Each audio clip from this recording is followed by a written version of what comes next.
오늘 주신 하나님 말씀은 사도행전 24장 10절로 21절 말씀입니다. 제가 받들어 읽겠습니다. 총독이 바울에게 머리로 표시하여 말하라 하니 그가 대답하되 당신이 여러 해 전부터 이 민족의 재판장 된 것을 내가 알고 내 사건에 대하여 기꺼이 변명하나이다. 당신이 아실 수 있는 바와 같이 내가 예루살렘에 예배하러 올라간 지 열 이틀밖에 안 되었고 그들은 내가 성전에서 누구와 변론하는 것이나 회당 또는 시중에서 무리를 소동하게 하는 것을 보지 못하였으니 이제 나를 고발하는 모든 일에 대하여 그들이 능히 당신 앞에 내세울 것이 없나이다. 그러나 이것을 당신께 고백하리이다. 나는 그들이 이단이라 하는 도를 따라 조상의 하나님을 섬기고 율법과 선지자들의 글에 기록된 것을 다 믿으며 그들이 기다리는 바 하나님께 향한 소망을 나도 가졌으니 곧 의인과 악인의 부활이 있으리라 함이니이다. 이것으로 말미암아 나도 하나님과 사람에 대하여 항상 양심에 거리낌이 없기를 힘쓰나이다. 여러 해 만에 내가 내 민족을 구제할 것과 재물을 가지고 와서 드리는 중에 내가 결례를 행하였고 모임도 없고 소동도 없이 성전에 있는 것을 그들이 보았나이다. 그러나 아시아로부터 온 어떤 유대인들이 있었으니 그들이 만일 나를 반대할 사건이 있으면 마땅히 당신 앞에 와서 고발하였을 것이요 그렇지 않으면 이 사람들이 내가 공회 앞에 섰을 때 무슨 옳지 않은 것을 보았는가 말하라 하소서. 오직 내가 그들 가운데 서서 외치기를 내가 죽은 자의 부활에 대하여 오늘 너희 앞에 신문을 받는다고 한 이 한 소리만 있을 따름이니이다 하니 아멘. 어제는 예루살렘에서 대제사장과 장로들이 변호사와 함께 와서 총독 벨리스에게 바울을 고소하는 내용을 같이 묵상했습니다. 달변가이자 유능한 변호사 더둘로를 고용하여 바울을 확실하게 제거하려는 유대 지도자들의 의도를 엿볼 수가 있는데요. 더둘로가 바울을 고소한 핵심은 바울이 로마 제국에 대항하는 정치범이며 그래서 그를 유죄로 선고하여 처형하도록 하려는 것이었습니다. 더둘로는 알려진 대로 그 실력을 발휘했습니다. 온갖 아첨과 미사역으로 벨릭스를 칭찬하여 그의 환심을 사려 했습니다. 그리고 나서 그는 다음과 같은 내용으로 바울을 고소했습니다. 첫째로 바울은 전염병과 같은 사람이며 세계에 퍼져 있는 유대인들을 소동케 하는 자다. 둘째, 나사렛 이단의 괴수다. 그리고 마지막으로 성전을 더럽히려 하여 현장에서 잡힌 현행범이다. 더둘로는 교묘한 말로 바울이 로마의 반금을 가지고 있는 위험한 인물이라는 인상을 총독 벨릭스에게 주려고 노력하고 있습니다. 당시 유대인들이 곳곳에 흩어져 있었는데 그들을 선동하여 로마를 위험에 빠뜨릴 수 있다는 인상을 주려고 했습니다. 또한 나사렛 이단이라는 말은 정통 유대교가 아닌 분파를 의미하는데 여기서 이제 이단이란 그 단어가 이제 집단이나 패거리라는 말로 읽힐 수도 있다고 합니다. 그래서 합법적인 유대 지도부와는 상관이 없는 그 불법 집단이다.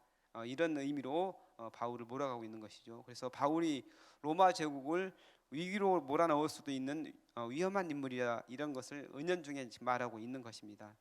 여기에 덧붙여 확실한 증거로 성전을 더럽혔다 이렇게 말하고 있습니다.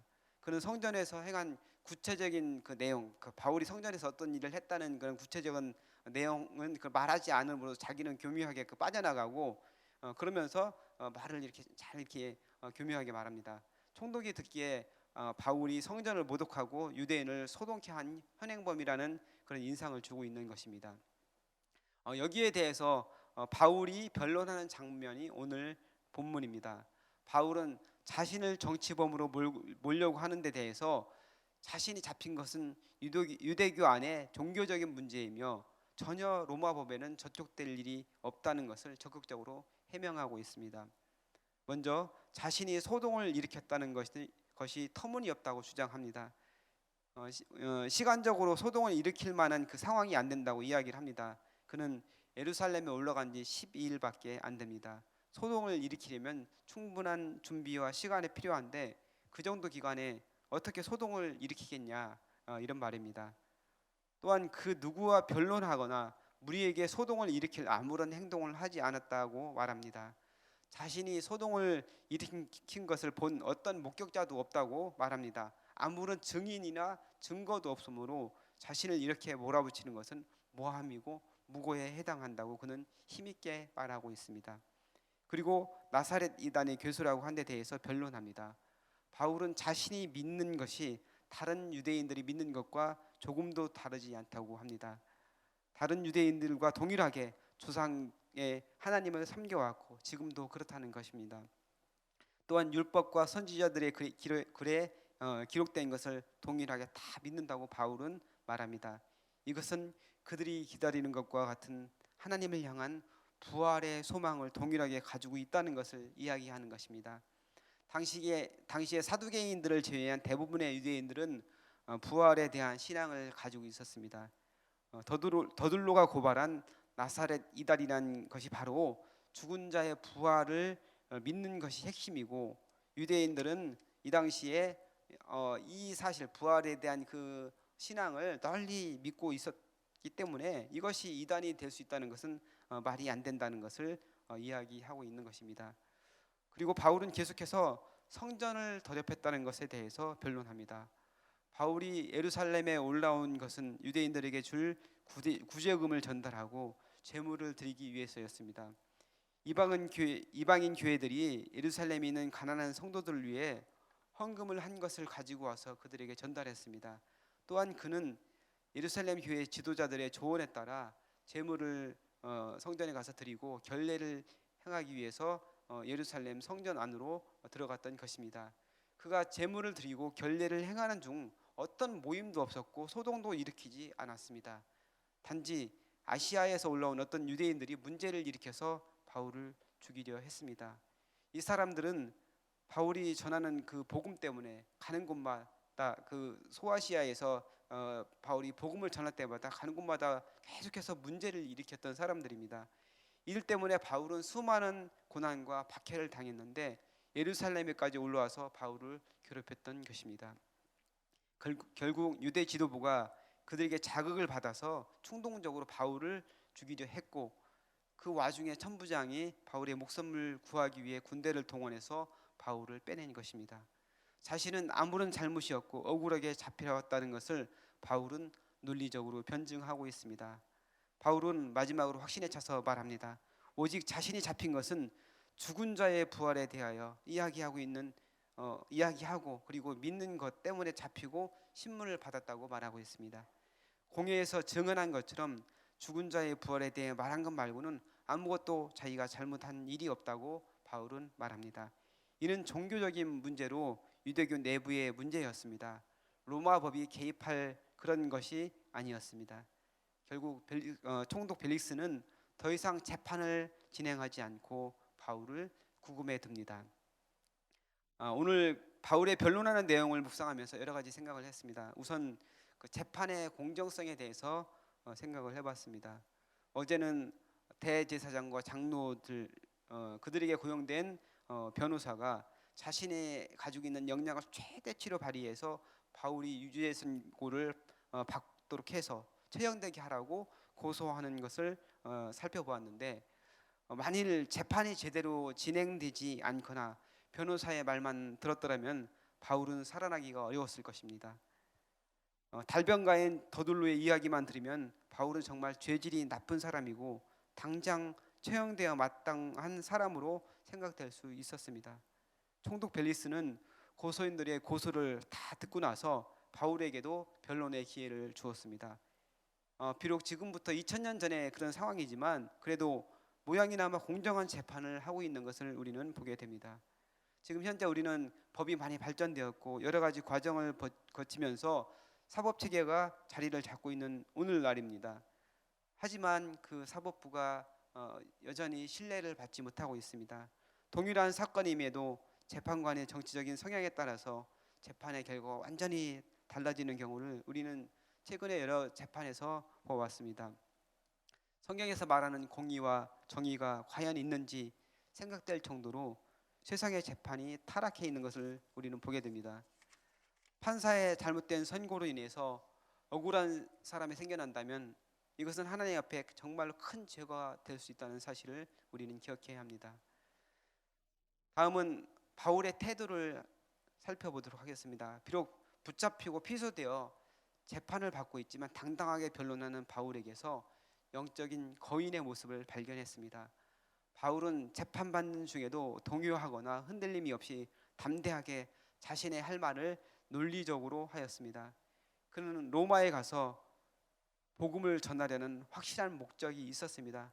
하나님께서 그 마음에 확신을 주셨고 또 친히 예수님께서 그에게 나타나셔서 말씀해 주시기도 하였습니다. 그렇기에 그는 비록 죄인으로 고소되어서 재판을 받고 있지만 담대할 수 있었습니다. 인간적인 생각으로는 힘들고 고통스럽고 낙심스러운 그런 상황이었지만 복음의 묶임을 받은 증인으로서 이러한 것들은 그에게 전혀 문제가 되지 않았습니다. 또 한 가지 생각할 것은 바울은 변론할 때 자신에게 유리하게 할 목적으로 거짓으로 말하지 않았습니다. 진실만을 말하며 그것을 통해 자신의 무죄를 변론했습니다. 복음을 전하는 사람은 자신이 전하는 복음의 내용대로 말하고 행동해야 합니다. 늘 진실해야 하고 신실해야 하고 성실해야 합니다. 이것이 하나님께서 기뻐하시는 것입니다. 이리저리 머리를 굴리는 것은 그 당시는 지혜로워 보여도 결국은 진실을 이기지 못합니다. 진실을 이야기했음에도 바울은 유죄가 선고되지 않았습니다. 벨릭스가 재판을 일단 멈추고 판단을 요구했던 것입니다. 마지막으로 생각할 것은 바울이 붙잡혀 결박되어 있는 상황에서도 복음을 전했다는 것입니다. 그는 말씀을 전할 틈을 얻어 예수 그리스도로 말미암는 구원과 복음의 말씀을 전하기를 힘썼습니다. 아무리 권세가 있고 아무리 부유한 사람이라도 복음을 듣고 회개하여 구원을 받을 사람입니다. 당장은 자신들이 가진 돈과 지위와 권력 등으로 모든 것을 할 수 있을 것으로 생각하고 있지만 하나님께서 부르시면 모든 것을 내려놓고 가야 할 인생일 따름입니다. 그렇기에 그들은 복음을 들어야 했고 바울은 어떤 상황에도 복음을 전하기에 힘썼던 것입니다. 예수님의 복음이 전해지는 것을 위해서는 자신의 목숨이라도 아깝지 않다고 말했던 바울은 피소되어서 재판받는 상황에서도 복음을 전한 것입니다. 오늘 바울이 재판을 받는 모습을 같이 살펴보았는데 여러분께서 오늘 들은 말씀을 깨닫고 또 그 깨달은 말을 마음 깊이 새기고 주님 안에서 진실하시고 또 주님께서 함께 하신다는 확신을 가지고 살아가시기를 바랍니다. 때를 얻든지 못 얻든지 복음을 전하기에 힘쓰는 저와 여러분 되시기를 간절히 바랍니다. 다 같이 기도하겠습니다. 거룩하신 하나님, 그리스도인으로서 늘 진실하고 신실하고 성실하게 살기를 원합니다. 사도 바울이 그랬던 것처럼 어떠한 상황에도 흔들리지 않고 주님을 바라보게 하시고 복음을 전하는 삶을 살게 하여 주옵소서.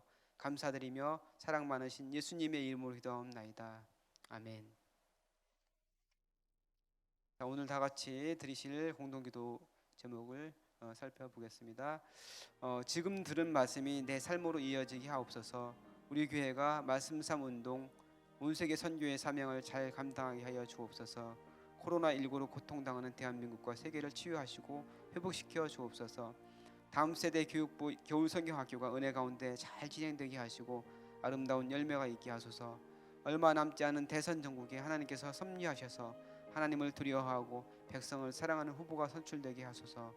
각 공동 기도문의 기도 제목과 각자 가지고 나온 기도 제목을 따라 기도하시다가 자유롭게 돌아가시기 바랍니다. 기도하겠습니다. 살아계신 아버지 하나님 감사합니다. 오늘도 말씀을 통해서 우리를 깨닫게 하시는 감사합니다. 사도 바울이 자신이 향한 고소에 대해서 변론하는 것을 같이 살펴보았습니다.